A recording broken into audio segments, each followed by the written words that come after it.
The Human Nature of Christ, Part 2.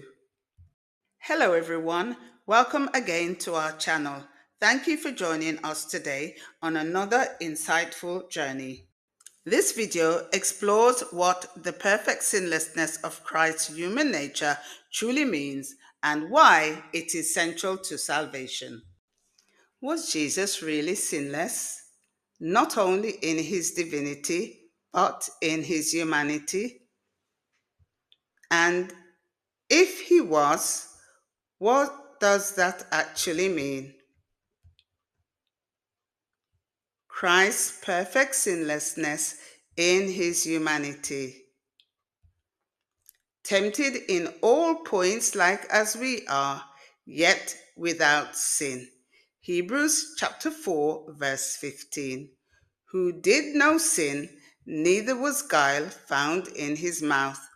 1 Peter chapter 2 verse 22. Sinlessness in his humanity. The Bible and inspired writings teach the perfect sinlessness of the human nature of Christ. This video explains what that means and why it makes him able to save to the uttermost. The Word was made flesh. John 1 verse 14. He was in the likeness of sinful flesh. Romans 8 verse 3. He condemned sin in the flesh. Romans 8 verse 3. Scripture presents Christ as fully human, yet victorious over sin in that humanity. This holy substitute, Jesus, is able to save to the uttermost, for he presented to the wandering universe perfect and complete humility in his human character and perfect obedience to all the requirements of God. Signs of the Times, June 9, 1898. This statement gives us a clear explanation of Christ's sinlessness, not abstract, not mystical, but practical and observable. It is the foundation for understanding Christ's sinlessness. By his knowledge shall my righteous servant justify many. Isaiah 53 verse 11. Able also to save them to the uttermost. Hebrews 7 verse 25. Christ's perfect humanity is the reason he can save completely. So the question becomes simple yet profound. Why is Christ able to save to the uttermost? Though he were a son, yet learned he obedience, and being made perfect, Hebrews chapter 5, verses 8 and 9. His ability to save is directly connected to his obedience. Christ is able to save to the uttermost because in his humanity he demonstrated two things. First, perfect humility of character, and second, perfect obedience to all the requirements of God. The answer is simple yet profound.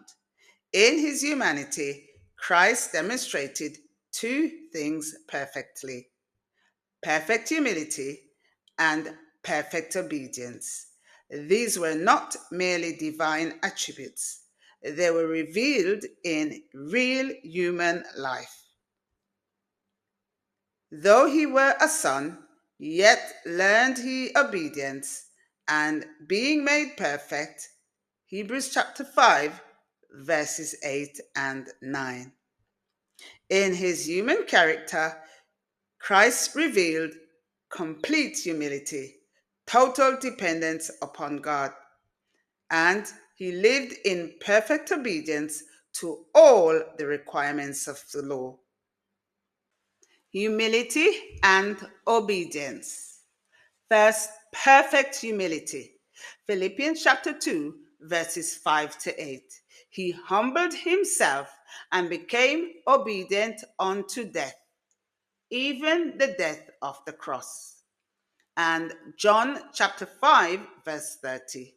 I seek not mine own will. Perfect obedience. John chapter 8, verse 29. I do always those things that please him. And Hebrews chapter 10, verse 7. Lo, I come to do thy will, O God. His human life was marked by complete humility and complete obedience. Temptation versus sin. But every man is tempted when he is drawn away of his own lust and enticed. Then, when lust hath conceived, it bringeth forth sin. And sin, when it is finished, bringeth forth death. James chapter 1, verses 14 to 15. Luke tells us that Christ was tempted yet victorious. Luke chapter 4, verses 1 to 13. And the Apostle Paul in 2 Corinthians chapter 5, verse 21 tells us that he knew no sin. Temptation was real, sin was not. Theological clarity. Another inspired statement puts it this way. In his human nature, he maintained the purity of his divine character.